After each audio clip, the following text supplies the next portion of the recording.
I'm pleased to say I'm joined by the first international qualifier for this year's PDC World Championship, Gordon Mavers. Thanks for the time, Gordon. How are you doing? Yeah, very well, mate. And how's yourself? Doing well, thank you. And first of all, how are things over in Australia right now? It seems like you guys really got to grips with controlling the spread of the virus. Are things getting back to normal over there now? Mate, slowly but surely, I think we're ahead of the rest of the world in regards to that. So it's been not too bad. Still got a few of the borders are still shut up, but all in all, it hadn't been too bad. Good to hear. And early this month, your place at the PDC World Championship at the end of the year was confirmed, finishing top of the DPA Pro Tour rankings as the season was cut short. How did you find out the news? I found out through my management team with Ian Dargan with Team Rebel. He gave me the news sort of early on, and then obviously Rob Denny from the Dart Players Australia relayed the news after that when it was confirmed by the hierarchy in the DPA. So yeah, over the moon, obviously. I think there were 4 more weekends planned on the circuit, but they were all obviously cancelled because of the pandemic. What was your reaction when you found out that the rest of the season was going to be cancelled? To be honest, I would have backed myself to sort of still win the year, but obviously a lot of good players getting around in Australia at the moment with all my team at Team Rebel and then your Robbie King and James Bailey's, Brendan McCausland and the 2 Kiwi lads, Ben, Rob and Hope.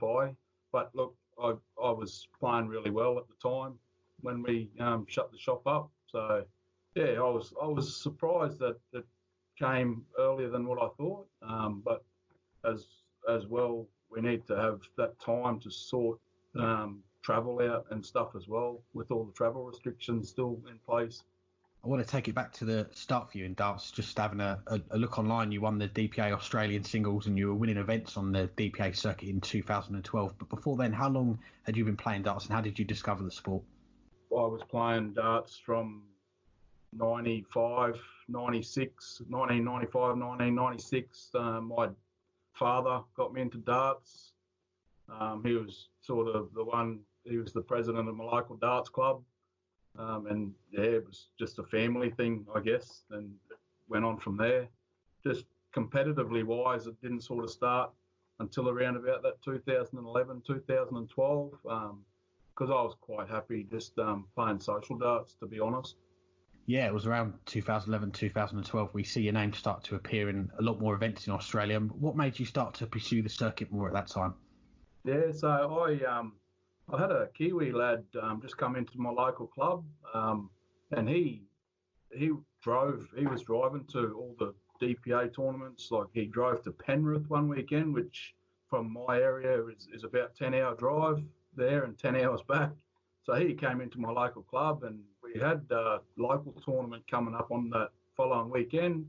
And he said, "Oh, you should come along." And I said, "Oh, okay, yeah." So I went along, and I ended up making I made the semi-finals, and I ended up getting beaten by World Championship qualifier in Sean Reid that weekend. And then, yeah, I was hooked. So from then on, I played the whole circuit sort of for the next, obviously now for 8 years. 2013 was a big year for you, making your TV debut in the Sydney Darts Masters, qualifying by finishing second on the DPA Australian Grand Prix Order of Merit. How are you feeling heading into that event? Oh, nervous and excited at the same time to have that opportunity on the big stage. And then especially to draw MVG. It was short and sweet on his behalf, but enjoyed the experience nonetheless. Made all the better with my brother actually qualified as well, Jamie Mathers. So that made it especially good to play with the same stage as my brother.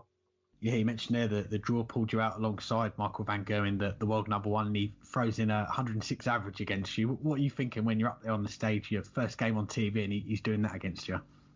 It just flew by, to be honest. Like he throws fast as it is anyway, so it was just a whirlwind experience, but nonetheless I enjoyed it thoroughly. And another milestone for you, coming in 2017, you finished top of the DPA Pro Tour table to qualify for the World Championship for the first time. How excited were you when you found out that you'd done enough and you'd secured a spot at Ali Pali for the first time? Yeah, that was probably the crowning glory, I guess, in my career so far.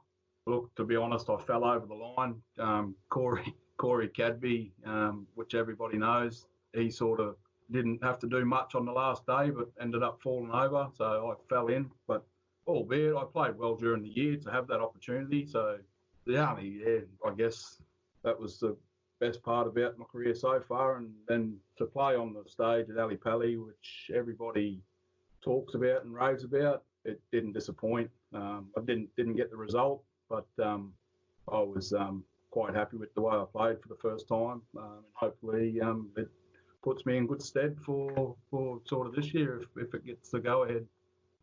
Yeah, definitely going to get that chance to have another go. But what was that whole experience like coming over to the UK and playing in the biggest tournament there is in darts? Yeah, so the experience was all the better.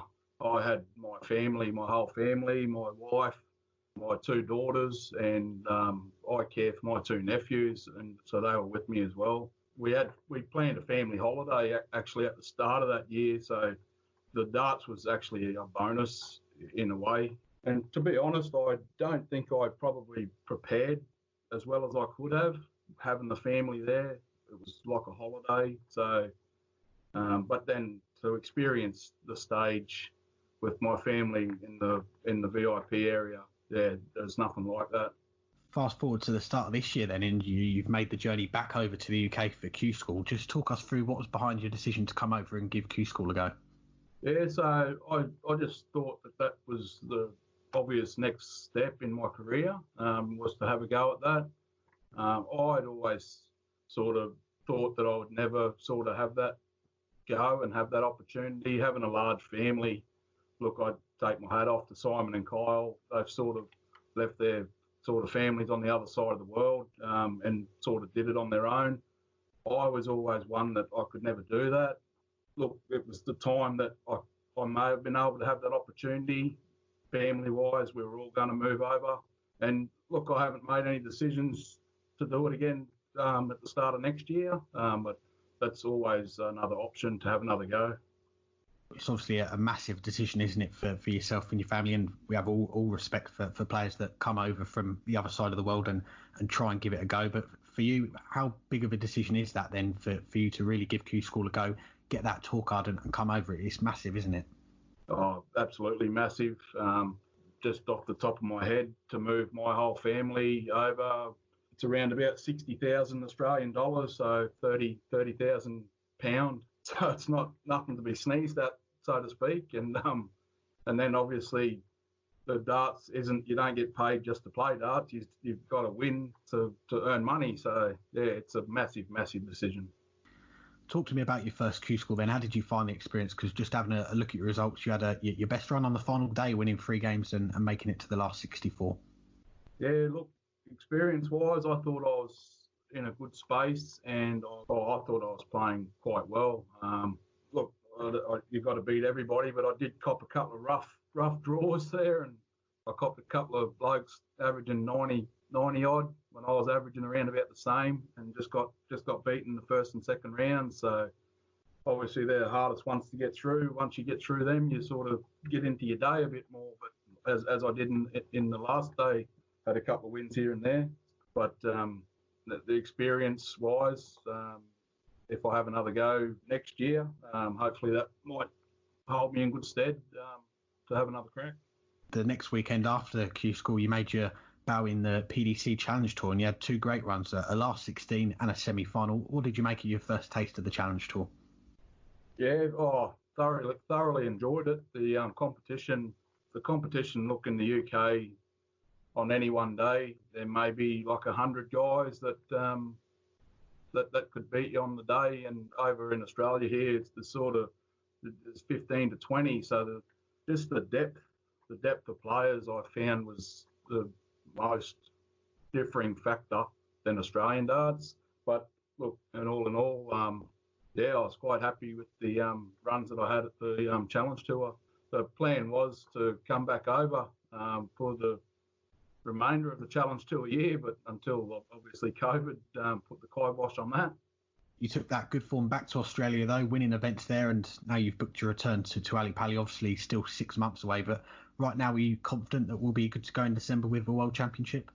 Everything always depends on the invitation from the PDC, from Barry Hearn and Matt Porter, obviously. So hopefully that comes first, and then obviously the travel restrictions. We're still banned sort of from travelling outside of Australia as an Australian resident. So then that's another issue that we have to get lifted as well. And then obviously the tourists has to be allowed to come into the UK as well. So still a lot to overcome yet. So my fingers are crossed, mate. So, talk to us a little bit about online darts then. We had Ivan Motic on the show a few weeks ago. We were talking about the online darts Open World Championship, and yourself, you had a fantastic run getting to the semi-finals. How good was that to play in an event of that magnitude? Yeah, that was different. I've never ever played online, webcam, any sort of online darts. So I was a late entrance into Ivan's tournament, actually. I messaged him and he said there was only sort of an hour or two to sort of register. So I registered. Look, coming from Australia, the different time zone was challenging. I played games at like midnight, 2 a.m., and I ended up playing the semi-final with Dirk at 4 a.m. my time. So the time difference is the most challenging part about playing that online darts from this side of the world. Every credit for having such a good run in the end. But finally, obviously, we're still 6 months away from the World Championship. But for you now, in between that time, how do you plan on getting ready for your return? More online darts, I guess, because that's sort of all that's all that we've got at the moment, because all of our local darts tournaments and stuff are still on hold. We're still restricted to so many people.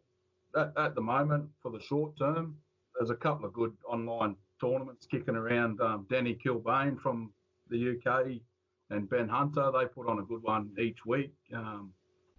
Like the standard, they've got Michael Smith and Chizzy, and like they've got really good standard players. So it's actually not too bad. But there's nothing like being at a tournament and being around people. Just the heart rate gets up a bit more, I think, than being at home in your comfort zone. But that's sort of all I can sort of do at the moment is online darts. So hopefully sort of soon. I know that the Dart Players Australia they're putting on a tournament, I think next month down in Victoria, just for the local players, because they're opening up to around about 100 people per venue now. So hopefully between now and then, I might get a few tournaments under my belt and get some really good practice in. Definitely. Well, Gordon, it's a pleasure to chat to you. Really appreciate your time, and fingers crossed we'll see you over here in the UK for the World Championship at the end of the year. Yeah, that's the plan, mate. Fingers crossed. Thanks very much for your time, Lel.